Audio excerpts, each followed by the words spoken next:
Previously on JRTN Gaming. It's time to write a poem. Pick words you think your favorite club member will like. Something good might happen with whoever likes your poem the most. Okay, I'm just gonna, you know what?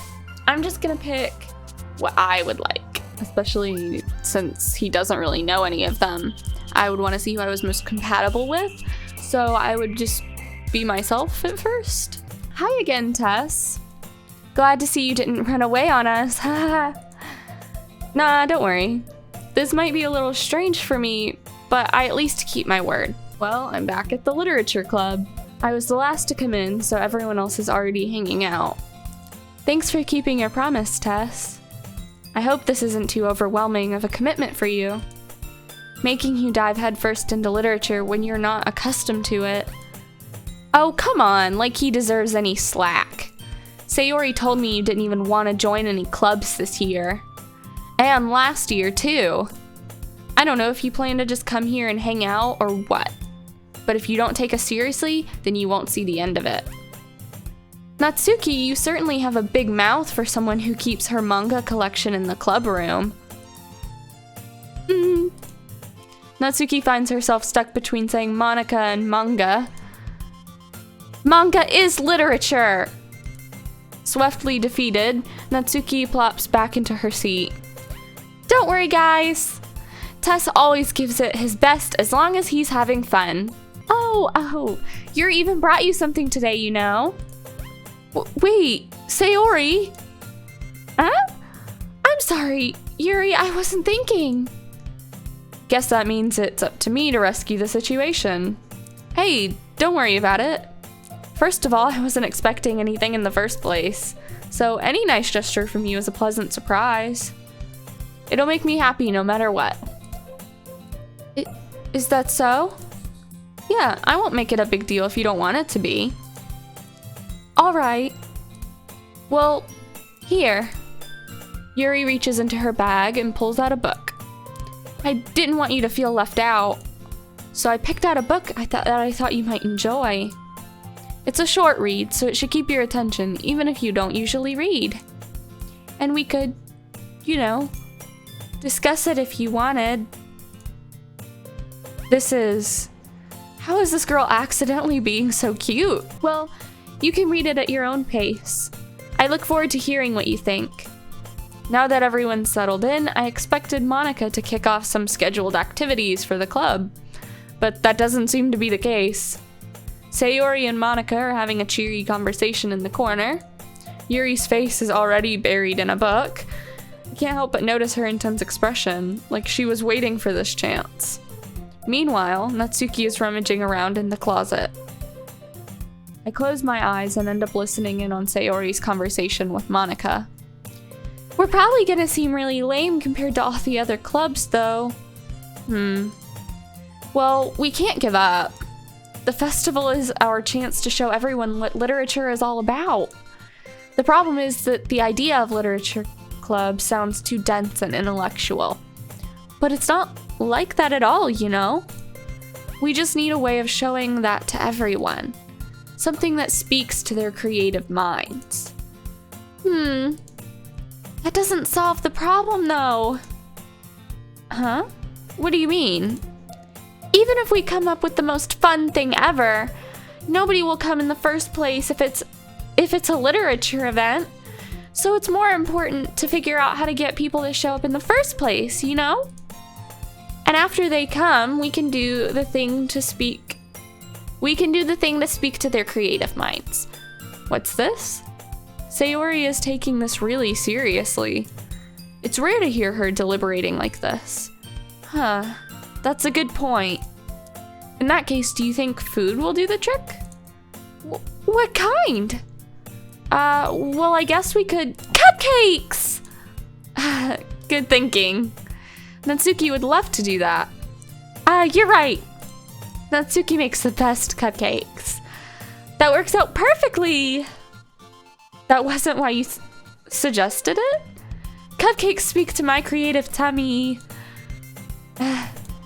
Cupcakes it is, then. I'm hungry. In the end, Sayori is still her usual self. But therein lies the unexpected reason I admire her. unlike me, who has trouble finding any motivation at all. Sayori can put her mind to things and make them come to life.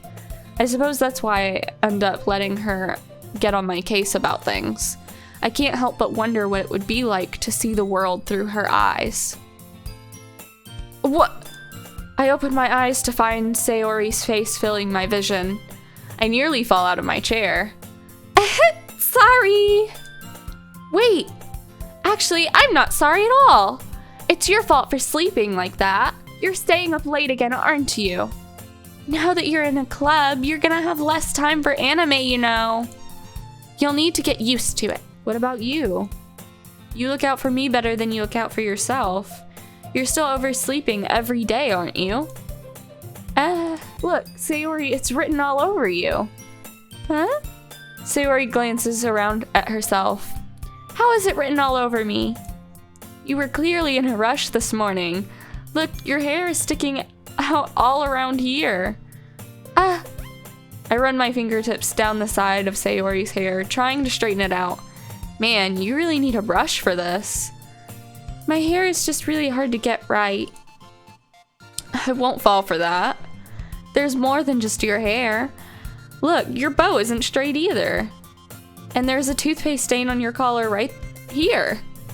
I try to wipe off the stain with my finger. But nobody would ever notice that. Of course they would. Nobody's gonna tell you about it because they don't want to embarrass you. Fortunately, I really don't care about that. Hey, you meanie. And you don't even keep your blazer buttoned up. I start to button her blazer from the bottom. Once you see how much better it looks, you'll change your mind. Why is this one so hard to close? I struggle to fully close the button near her chest. Does this thing even fit you properly? It did when I bought it. What are you smiling about? It means my boobs got bigger again. Don't say that out loud. Why does it feel so strange to see Sayori's blazer buttoned up like that? But it's so stuffy. It's not worth it at all. Sayori hastily unbuttons her blazer once more. Phew. That's so much better. Sayori puts her arms out and twirls around. So if I keep it unbuttoned, then I won't get a boyfriend, right? What kind of logic is that? And why are you saying that like it's a good thing? Because if I had a boyfriend, then he wouldn't even let you do things like this. And you take care of me better than anyone else would anyway. So that's why I'm keeping it unbuttoned. Okay, everyone. Huh? Monica suddenly calls out. Why don't we share the poems we wrote now? Yay! Tess, I can't wait to read yours. Yeah, same. I fail to sound enthusiastic, but Sayori still trots away to retrieve her poem. By the way, did you remember to write a poem last night? Yeah. My relaxation ends. I can't believe I agreed to do something so embarrassing. I couldn't really find much inspiration since I've never really done this before. Well, now that everyone's ready, why don't you find someone to share with? I can't wait! Sayori and Monica enthusiastically pull out their poems. Sayori's is on a wrinkled sheet of loose leaf torn from a spiral notebook. On the other hand, Monica wrote hers in a composition notebook. I can already see Monica's pristine handwriting from where I sit. Natsuki and Yuri reluctantly comply as well, reaching into their bags. I do the same myself. Who should I show my poem to first? Let's see. We've already had a whole moment with Yuri with the book thing going on. And we had a whole little blazer buttoning moment with Sayori just now as well. So I'm thinking either Natsuki or Monica. I feel like he's obviously super into Monica. So I'm going to pick Natsuki, actually. I told Natsuki I was interested in her poems yesterday. It's probably only fair if I shared mine with her first. That too, that's a good point. You know what, I didn't even think about that. Well, it's about what I expected from someone like you. That's a little blunt. Well, excuse me. It's not like I said it was bad. I just didn't evoke any emotions. So basically, it's not cute enough for your tastes. Do you want to get smacked? I'll pass. Well, anyway, I guess I need to show you mine. Not that you'll like it. Eagles can fly. Monkeys can climb. Crickets can leap. Horses can race. Owls can seek. Cheetahs can run. Eagles can fly. People can try. But that's about it. I told you that you weren't gonna like it. I like it. What? Just be honest. I am. Why are you so convinced that I wouldn't like it? Everyone in high school thinks that writing has to be all sophisticated and stuff, so people don't even take my writing seriously. But isn't the point of poems for people to express themselves? Your writing style wouldn't make your message any less valid. Yes, exactly. I like when it's easy to read, but it hits you hard. Like in this poem. Seeing everyone around you do great things can be really disheartening. So I decided to write about it. Yeah, I understand. But the other nice thing about simple writing is that it puts more weight on the wordplay. Like I set up for a rhyme at the end, but then made it fall flat on purpose. It helps bring out the feeling in the last line. So you did. I guess more went into it than I realized. That's what it means to be a pro. I'm glad you learned something. Didn't expect that from the youngest one here, did you? Yeah, guess not. I decide to humor her with that last comment. Let's go Monica next. Want to share your poem with me? It's kind of embarrassing, but I guess I have to. Don't worry, Tess. We're all a little embarrassed today, you know? But it's that sort of barrier that we'll all learn to get past soon. Yeah, that's true. I hand Monica my poem. It makes me think of something Sayori would like. Is that so? You and Sayori are really good friends, right?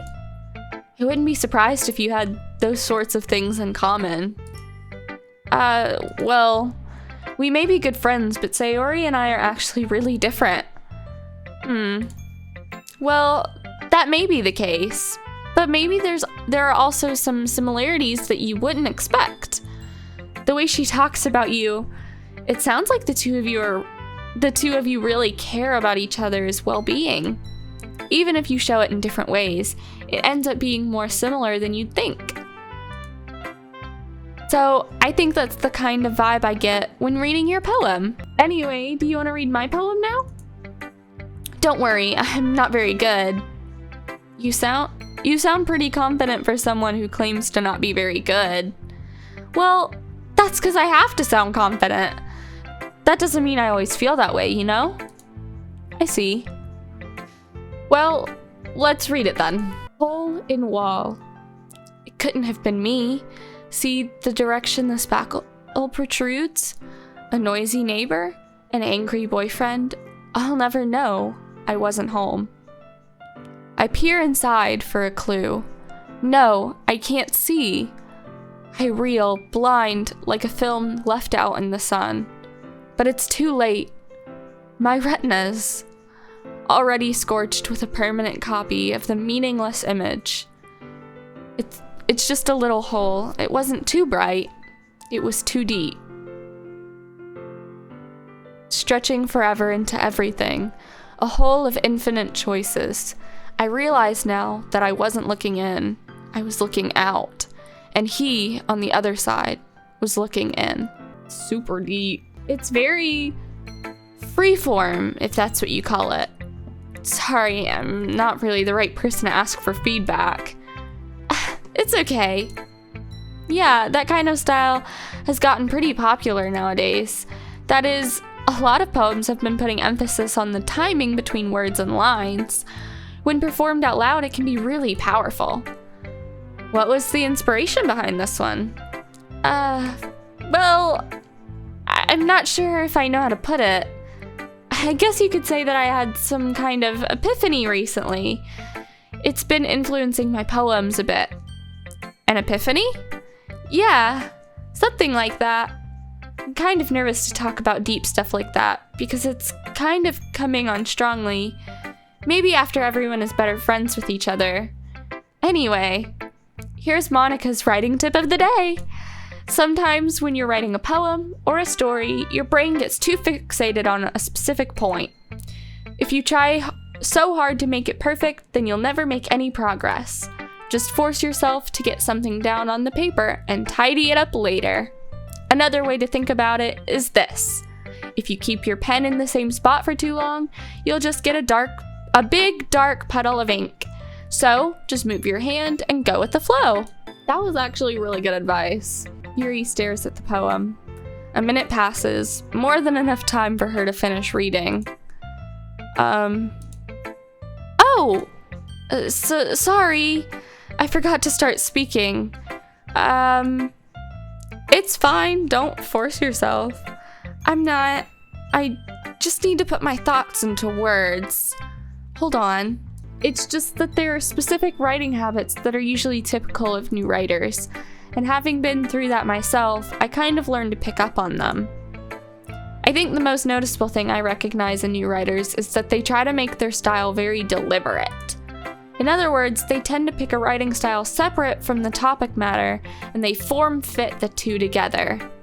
The end result is that both the style and the expressiveness are weakened. Of course, that's not something you can be blamed for. There are so many different skills and techniques that go into writing even a simple poem. Not just finding them and building them, but getting them to work together is probably the most challenging part. It might take you some time, but it all comes with practice and learning by example and trying new things. I also hope that everyone else in the club gives you valuable feedback. Natsuki can be a little bit biased, though. Biased? How? Well, never mind. I shouldn't be talking about people like that. Sorry. It's fine. Do you mind if I read your poem now? Please do. I'd love to share my thought process behind it. Ghost under the light. The tendrils of my hair illuminate beneath the amber glow. Bathing.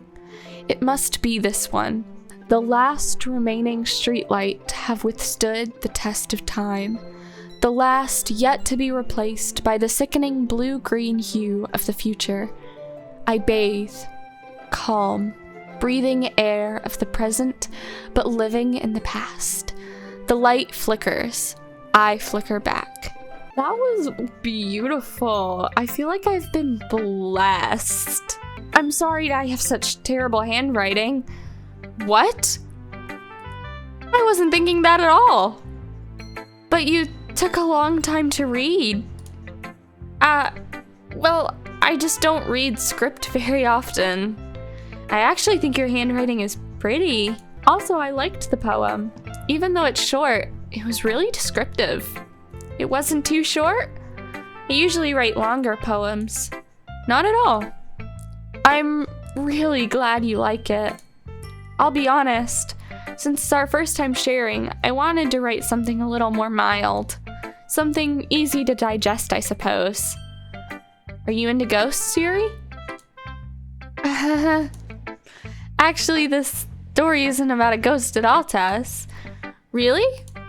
I must have totally missed the point. Well, I suppose you did only glance over it after all. But remember that poets often express their own thoughts, feelings, and experiences in their work. They usually do more than tell a simple story or paint a picture. In this case, perhaps the subject of the poem is only being symbolically compared to a ghost. Lingering in her last remaining place of comfort, unable to let go of the past, and soon to be left with nothing. That's a lot more solemn, putting it that way. I hadn't even thought of that. That's impressive. All right, to Sayori we go. Oh my goodness! This is so good, Tess! Huh? I love it! I had no idea that you were such a good writer. Sayori, You must be seriously overreacting. I'm not a good writer at all. I honestly have no idea what I'm doing. Well, maybe that's why.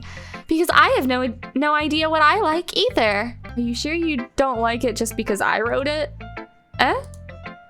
Well, I'm sure that's part of it.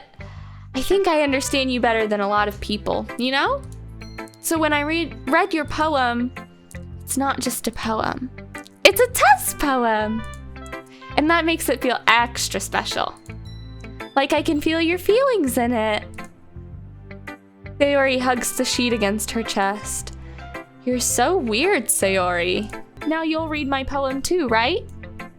Don't worry, I'm really bad at this. Dear sunshine, the way you glow through my blinds in the morning, it makes me feel like you missed me.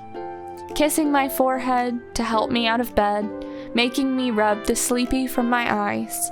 Are you asking me to come out and play?